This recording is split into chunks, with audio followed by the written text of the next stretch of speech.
Hey, everybody, we are back. It's the Elysabeth Alfano show on WCGO. All right, so my last segment of every show is my top 10 list. And I gotta say, because of the headlines that I've been seeing in various newspapers from the left to the right, I think it is worth doing a top 10 list as to why we need to rethink and stop eating meat. So here goes. It's my top 10 for why we're going to rethink and stop eating meat. Here we go.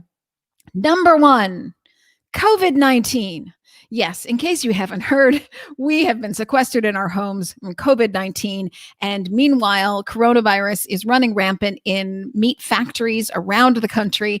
There have been estimates of over 50% of the workers in the factories have COVID-19. So why would you want a 50% chance of people who are sick touching the meat that then is going to be refrigerated to preserve it perfectly for you so that by the time you get it, it could possibly be infected? So COVID-19, if there is no better reason, it is that. Number 2, your health.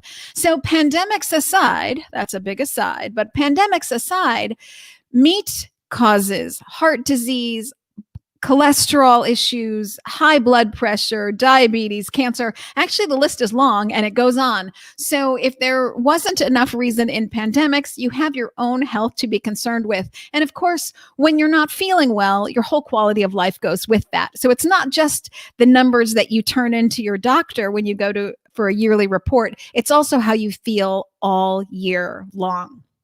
Number 3, your wallet. It's very expensive to be sick. A life filled with pills is not only not a fun life for you and for me, but it is very expensive. So pills and doctor's visits and tests, these things add up, not just in terms of money, which they do, but also in terms of time.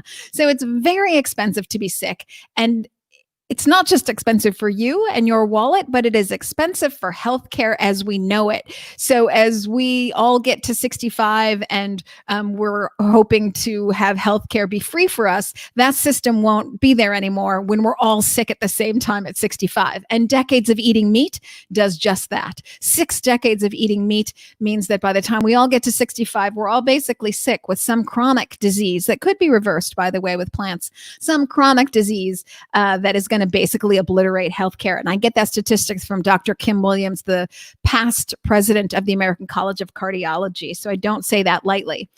Okay, so if you didn't care about you and your health and your wallet and your quality of life, then it's your kids. And so coming in at number 4, but really probably for you, it's a number 1, your kids and their future. If you want them to have a planet, and this isn't just hyperbole, we are going from 7 billion people on the planet to 10 billion people, but we're not getting more land and we're not getting more water. So if you want there to be resources for your own kids in the years, decades to come, then you really need to think about the things that tax those resources. So this is from an independent study from the University of Michigan. It compares a Beyond Meat burger to a regular burger, but it give or take is a plant-based burger compared to a regular burger. A plant-based burger is going to save 99% of water, 93% less on land, 90% less greenhouse gas emissions, and 40% less energy. Indeed, animal agriculture is the leading cause of greenhouse gas emissions, not just because of the animals, but also all the transportation involved and the fact of cutting down trees, which pulls carbon from the air, cutting down trees to make all the crops that do we give them to people? No, we give them to animals. So animal agriculture is one of the leading causes for climate change. And so again, we're back to your kids. If you care about your kids and their future, then you really want to be paying attention to the things that you eat that make this tricky for their future lives. Okay, these are the things that touch us personally, but what about the things that we believe in as a country? At least I think we still believe in these things. I say American business is at stake. Why do I say that? Because according to Jonathan Safran Foer, who is the author of Eating Animals, which then became a movie with Natalie Portman, but also he has done many newspaper articles on this subject. One recently was in the New York Times, The End of Meat. He says that 38 billion plus in subsidies goes to prop up the meat and dairy industry yearly. Actually, I think it's just the meat industry. yearly. Well, where do these subsidies come from? They come from your tax dollars. Up, we're back to number 3, which is your wallet. They come from your tax dollars. And, America was built on capitalism, where there's the free opportunity to compete, the opportunity to compete freely, one fairly against the other. But when one is propped up by subsidies, that all goes out the door. So if you really want a free market system, which is what we've always believed in as a country, then you want to get rid of subsidies for industries that really can't compete. And that's what we're seeing now, is that these industries just can't compete. And so why are we paying for them to stick around when they already cause so much damage environmentally and for our health? So that comes in at number 5. Number 6. American innovation is at stake. Now, hold on. None of us got up today and hopped in a horse and buggy. None of us are typing on a typewriter. And none of us, most likely, except maybe if it's my sister, are standing in line for stamps. We use something called the internet. Progress is part of our culture.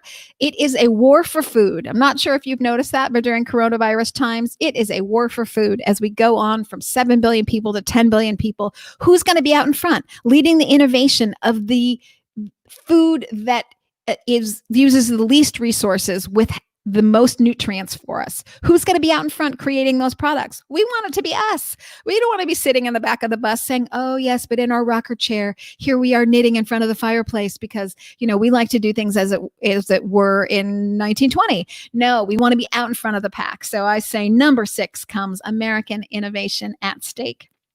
Coming in at number 7. I'm really surprised to see this. I don't understand why people aren't up in arms about how factory workers are being treated, that they're being sent back to work with no protections for them. Then these people who are potentially sick go back into the community, make their families and kids sick, and then those kids play with other kids. Ultimately, cities are opening up, and then we have the whole community is infected. And I just don't understand what kind of system we as consumers want to have when we let these corporations have so much power over us and our lives that we're willing to say, sure, go ahead, throw a bunch of people under the bus. We don't care. That makes no sense to me. That is so counterintuitive, not just because it's truly sickening to watch us not care about the other people in our communities. I don't believe it helps us in the future. I think at some point they're going to say that they don't care about us either. So if we want to protect workers' rights all over the country, it starts here. I'm just amazed that people aren't up in arms. Okay, if you weren't upset enough by how workers are treated, then hopefully you are affected by how animals are treated. It's just too horrifying to think about, and yet we all know it's there. So we're seeing a little bit of light shed on that, but what's going to take me from number 8, which is so important because I think how we treat our animals really says who we are as a community. Gandhi said that actually. But also what happens in factory farms are protected by laws, so we won't know about it. It's criminal behavior that happens in those walls. So if you were to do any of the things that happen to farm animals to your pets, you'd go to jail. No problem there. That's a fact. But anything that happens in factory farm walls is allowed, and we're not allowed to videotape it. So now we're talking about coming in at number 9, free speech. Transparency is what America is built on. The ability for everybody to know and have information about their own food system. To not have it is just crazy to me. So free speech comes in at number 9, although it is tied to number 8, which is animal welfare. Kind of hard to ignore that. Okay, if all this has been too heady for you and just too much to think about, then just follow your favorite celeb. And it doesn't matter if you're on the right or the left. So the right, Marco Rubio, is saying that we're all going a little vegan. On the left, you have Cory Booker saying like, hey, I've been vegan for a while, get with the program. If you're interested in finance, it's Jim Cramer who's saying that he's just about to go vegan. If you're an athlete, it's John Sally and Chris Paul, NBA legends, both of them. If you're a musician, it's Paul McCartney and Billy Corgan. If you're a fashionista, it's Daisy Fuentes. And if you're just, pretty fly, then it's Beyonce and Kim Kardashian. So pick your celebrity. Any celebrity will do. They're all going that way. So just kind of join the crowd. And I think I've got 11. I've actually done 11. So coming in as an extra bonus, a boost, the top 10 plus one reason that you would like to rethink meat and maybe stop eating it, which I would say yes, yes, yes to that, is meat-borne pandemics come from eating meat. Okay, folks, every one of my segments at the end of my show is always going to be top 10. So tune in WCGO with me every Sunday. So glad to have you here. And of course, you can always reach out to me and say, hey, I'd like a copy of that top 10 list. No problem.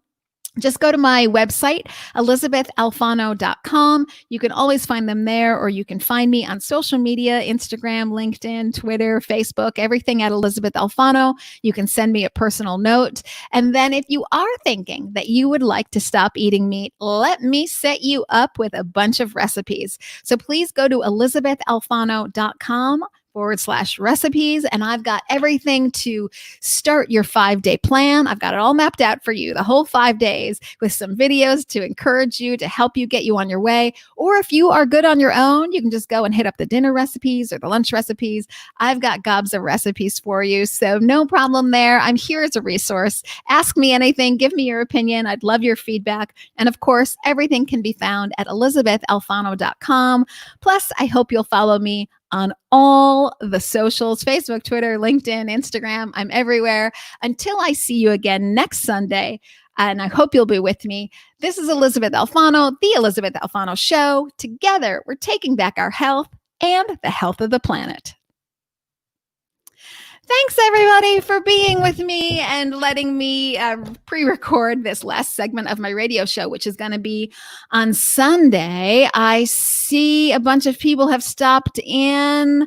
Abdalia, I hope I'm pronouncing that right. Tom is here, which is so nice. Mal Farink is here, who doesn't know what they're talking about right there. So, okay, everybody, this is going to air on WCGO on Sunday. Thanks for being with me, and I will see everybody tomorrow at 1 o'clock Pacific time for the Plant-Based Business Hour. See you later, everybody.